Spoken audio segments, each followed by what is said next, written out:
Morning. I wanted to talk about making sure that there's no gray during a definition, during an explanation of a definition. So, for example, I lead my horses and I expect them to be in a specific position. Like, they have to be in that very specific position.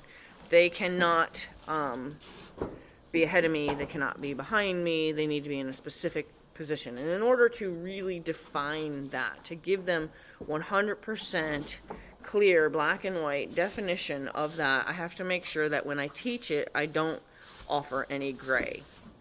I don't make it difficult for them to fully grasp the definition by giving them too much time to wonder if they were onto the right page. So, what I do is I give them the same word 3 times. So my half-halt word when walking with them is hey. H-E-Y, hey. I'll say hey once, and it's kind of like saying, so this is the word that I'm going to want you to respond to. So let's give it a try. I'll say hey a second time, even though they may not know the word yet. And I'll say, so that was the word you were supposed to respond to. And then I'll say hey a third time, and that time I'll have more of a growl to my voice, but I won't yell it.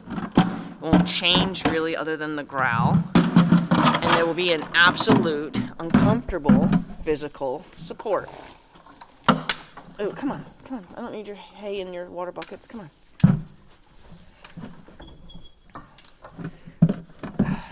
Logan offered to soak his hay for me today, I guess. Okay. So, now, when I teach it, I'll say, so say we're walking, hopefully it doesn't pop out, we're walking, and I'll say, hey, and they're still ahead of me. I'll say, hey, they're still ahead of me. And then I'll say, hey, and I'll like kind of step forward, lower like I'm going to sweep the ground, raise the rope, and then slam it down. Now, you only have to do that once or twice before the horse starts listening to the first 2 hays. The idea is I've given you a full definition. When I say hey, you've been given a chance to respond to just the word. Oh, you didn't hear me. So that's the second one. Oh, you didn't hear me. Here's another chance to respond to just the word. Well, apparently you don't know the definition yet. Let me support that. Let me tell it to you again. And then I will do the physical support. Now, I don't say hey 6 times, 7 times, 8 times, 15 times. I say hey 3 times. The third time has the correction. Every time. So this way, there's no gray. He doesn't walk for 20 minutes with hey, hey, hey, hey, hey, and not needing to respond and not being given a definition. He is told hey, hey, hey. Okay? The third hey has a physical correction. If you do that accurately, if you do that consistently, if you do that with the mindset that I'm not punishing my horse for not knowing something. I gave my horse a chance to learn it. Now, I guarantee you, if done correctly, your horse will half halt the third time at least at the second hay. Your horse will half halt most likely the 4th time at the first hay. Now, here's the trick too with that particular thing. I'm going to elaborate and go into a different topic too, but here's the trick with that particular thing, is when you're walking and you say, hey, you don't change. Your horse is ahead of you, not supposed to be ahead of you. And you say, hey, you're still walking the same pace. You want the horse to half halt, like tap his brakes, to slow down to you. So it's like if you're driving, side by side with somebody on the highway and you wanted to let them know their headlights hanging out of the front of their car, you're going to ease back to try to get to window with them to let them know something's wrong with their car. So that's what I'm asking. Like, they're not going to change their speed, right? You're going to ease back to get with them. That's what I'm asking the horses to do. I'm going to maintain my speed, and I'm asking the horses to ease back so that they can get to my window.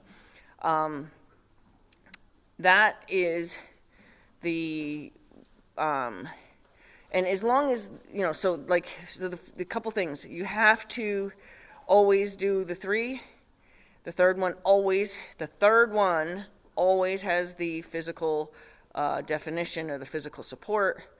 You have to be consistent with it now. So let's just say your horse walks ahead of you for 15 feet and you haven't said hey or anything, but still, if you're trying to teach proper position for your horse, it has to be consistently taught as well.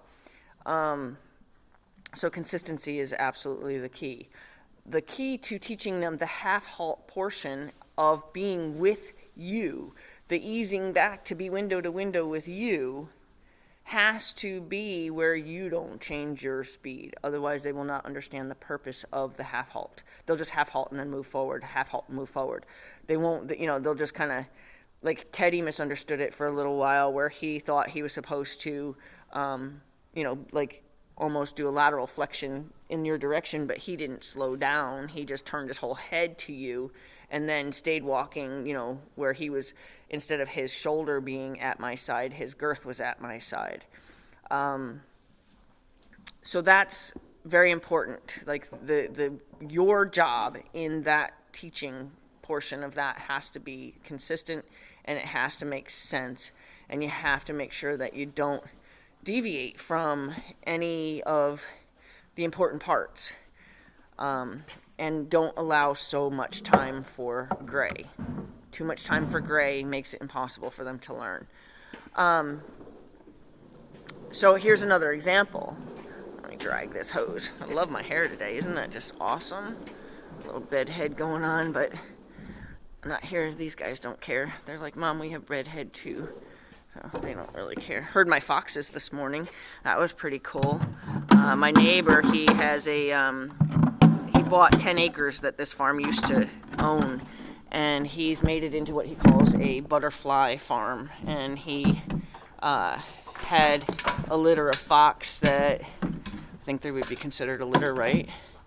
They're pups, so I would guess it's considered a litter. Anyway, he said there were 10 of them. He thought maybe one of them wasn't going to make it, but so I got to hear them this morning. They were out there crying this morning. So, have you ever heard a fox cry? Whew, that's the scariest thing. I know I'm getting off topic here, but that's the scariest thing when you first hear it for the first time, because it sounds like a woman screaming for her life. Look it up. It's actually eerie. When the first time I ever heard it was when I moved to New York, from kind of more of a merge out of your driveway into traffic kind of area to a very country area. And I heard it. I thought for sure that particular farm backed up to a highway. So I thought for sure it was like some woman, some bludgeoned woman who was, who jumped out of a moving tractor trailer to escape her captor and was running up the field screaming bloody for her life, And I swear to God, that was what I thought I was going to see when I kid you not, I had windows in my big barn doors that were up higher, and I'm like this, waiting for this woman to come show up at my door. It was very eerie. So of course I looked up what that noise was, because I'm like, okay, that's got to be an animal. I was convinced at first it was definitely a human in trouble. The police are lucky I didn't call them to go looking for, an injured or escaping woman. So anyway, so the next exercise that would also be used definitely like this is how I teach the shutdown or emergency stop. So those of us who start young horses know how to shut a horse down, know how to slow down undesired forward momentum. That's like getting ready to turn into a buck or getting ready to turn into a runaway or something like that. So we all know how to do an emergency stop that can redirect the horse's feet and bring them actually to a stop. So I teach that, and I'm amazed how many people don't teach that, but I teach that. And then what that does is that helps teach horses about half halting in. I don't know who's playing. Ritz is playing with Bailey. I don't know if you can see her. It's in selfie mode, so now I can't see. You gonna play with Bailey, Tyson? Let's see if it happens again. I'm not sure what happened. I wasn't paying attention.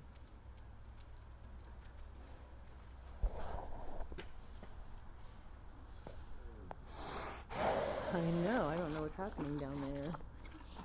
Ritz and Bailey talking to each other. I'm not sure what's happening. I can't see.